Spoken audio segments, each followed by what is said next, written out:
Hello everyone, it's Jamal Thomas. Welcome to the Progressive Soapbox. So this is another update. Apparently multiple people were killed in that airstrike. We're suspecting that it's Israel at this point, or it seems that the word on the street is Israel. I have a hard time believing that they did this purely without letting the United States know. Is it possible? Yes. Is it possible that Israel wanted to draw the United States into a larger conflict? Yes. That is also possible. We don't know. This is what we know. Several people have been killed. I would prefer the term murdered in the attack by Israel. Several killed and injured in missile attack on airbase and homes, Syrian state media. And by the way, only place I'm finding this is RT. I went through Google, I went through DuckDuckGo. The place where this came up was RT. They seem to be covering it. So let's take a look. Be mindful of the biases associated with RT. But let's take a look. We can at the very least pull details. A military airport in Homs province has been the target of a missile attack, SANA reports. Although Syrian air defense systems allegedly intercepted at least 8 projectiles, several people were reportedly injured and killed. Several missiles were launched at Syria's T4 airbase in the east of Homs province, SANA reports, citing a military source. There are several martyrs and wounded, and as a result of the strike, the agency added, without specifying the number of casualties. According to SANA, the attack has probably been carried out by the United States.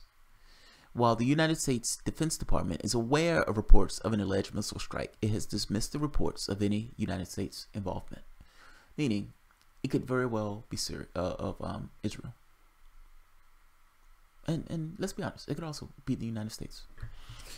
At this time, the Department of Defense is not conducting airstrikes in Syria, the Pentagon told Reuters in a statement.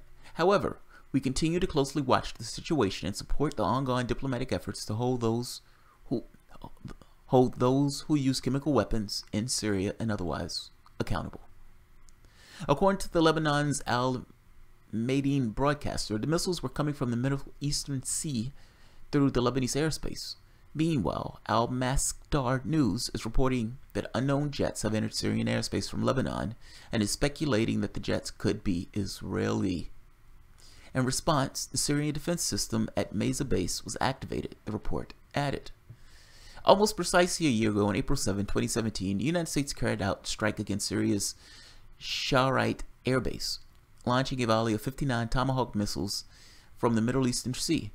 Back then, Washington justified the attack as a necessary response in the wake of reports of a deadly chemical attack in Idlib province without waiting on any investigation into the incident. That's true. That's true. Western media is not going to tell you that, but that is true. And I say that, I hang on that point, because if they're not telling you that, then they're not telling you the truth. If Mr. Oblivious Chuck Todd is looking into the camera and he's covering the story and he's covering the missile strikes and he's making any reference to what took place last year in order to give you some context on what's taking place now, and if he doesn't say they didn't wait for an investigation, they just did a missile strike, we don't know the legitimacy of the missile strike, meaning we don't know how the President of the United States justifies doing this. Even if it was Syria, what responsibility of it is the President of the United States to willy-nilly strike somebody else? Are we a country of laws or not? And if we are, what law is the President of the United States using to justify this? Chuck Todd is never going to say that. He's never going to say that. He's never even going to make the point that Mattis doesn't know who did it. They don't know who did it. If they don't make the point that the terrorists in that region had access to chemical weapons, if they don't make this point, then they're not giving you a fair contextual understanding of the world so you can make any determination whatsoever on what to think. This may be RT. They may have a vested interest in actually telling them the truth on this. So fair enough. You can say, well, dude, this is bias. Yeah, everything has a bias. Their bias is we want to put out information in this case. It just so happened this information is true. What they're saying is true. Let's keep going. The latest news comes as Damascus faces fresh accusations of allegedly targeting civilians in chlorine attack, which were put forward by the controversial White Helmet Group, which is always to the fore in Western media coverage of the Syrian conflict. Again, they're making another point. This White Helmet stuff, they're putting these guys out as if these guys are some kind of, dandelions. There are questions about White Helmets. There's doubts about the White Helmets. This story is being narrated in a particular way. And fact is, it's narrated in a way that makes you lean in a particular direction, but they don't give you the contextual understanding, so you don't necessarily lean in that direction. You're being corralled. They're maneuvering the public to a particular mode of thought. The public thinks it's using its thinking faculties to come to some actual conclusion with the evidence. Fact is, you haven't got all the evidence. They haven't given you all the information. How do you know what you don't know? They're not revealing certain things to you. So even though you're getting the news, you think you're getting the news, you think you're getting a full, well-rounded contextual understanding of the happenings and going on in the Middle East. And that would be false. That would be false. I'm putting all of these at the bottom, and I'll read this part. Amid escalating tensions, the Joint Chiefs of Staff and the United States Central Command have allegedly been compiling lists of potential targets and attack options to present to Trump and his national security team, senior U.S. military officials told Israel's I-24 News. Of course, that's not news. That's not news, of course. I would wager that was the case before this ever took place. Israeli officials had, throughout Sunday, advocated striking targets in Syria, calling on Washington to retaliate against Damascus in response to the alleged Doma chemical attack. Alleged emphasized. The charge was led by Israeli Strategic Affairs and Public Security Minister Gilad Erdan, who told the Army radio on Sunday that he personally hopes that the United States would take military action against Syrian government.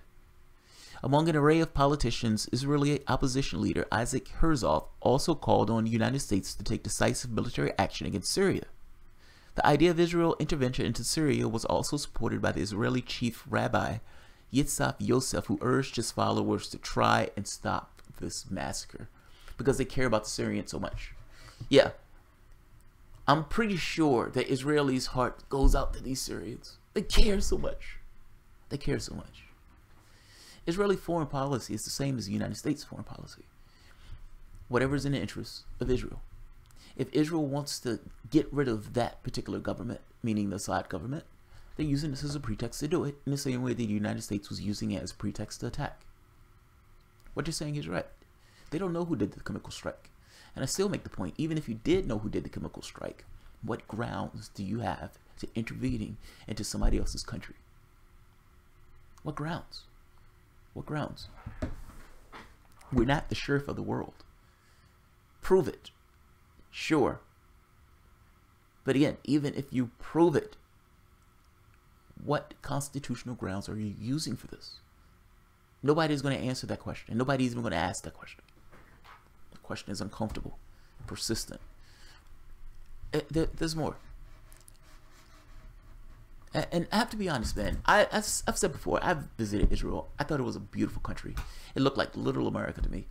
Coming outside of Egypt, going into Iliad.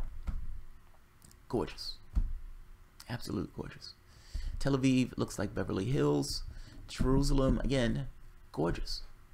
You step from somewhere like Jordan, or you step from somewhere like Egypt, and you go into Israel. It's a dramatic difference in those things. Beautiful country. I don't know what the original intention was of that government. Meaning, if this was supposed to be some kind of safe haven or whatever else. You've lost the mission. If there ever was a mission to begin with. Occupying a territory. Coming from your own ghettos of Europe into making your own ghettos in somebody else's country on stolen land. You've fallen so low. You've fallen so low. And now in falling so low, because you have your big brother, the United States, giving you billions of dollars, because you have your nuclear weapons, whether you're being a tool and agent of the United States, or whether you're acting in your own accord and just trying to pull the United States into a larger conflict, with your big brother on your side, with the bully on your side, with the billions of dollars that you're giving on your side, you now want to essentially pull the United States into a larger conflict. I find this to be fucking amazing. Because if the United States pushed Israel to do this, or if Israel wanted to do this on its own accord, they full well understand that if Israel is attacked, the United States will probably likely get involved. Depending on the attack by the United States, if that hits somewhere that Russia has considered to be off limits, you're in a larger conflict. This stuff topples into a larger conflict. The nuclear clock should be set at 1 minute to oblivion. I'm trying to get that across. You have Russia and NATO forces lined up at the border of Russia. You have the Ukraine, neo-Nazis fighting Russians using American weapons to do so. You have American arms in Syria being used to shoot down Russian jets. You're one heartbeat away. And now Israel is chest stomping and saber rattling, saying that even though we have no evidence of this, even though no one has done any study whatsoever, even though the terrorists themselves have had access to weapons, even though all of the things that I've just said are true, we're going to completely ignore all of those. Reality, rationality. We're going to stop killing Palestinians for one moment and go and try to start a larger war with Russia and Syria.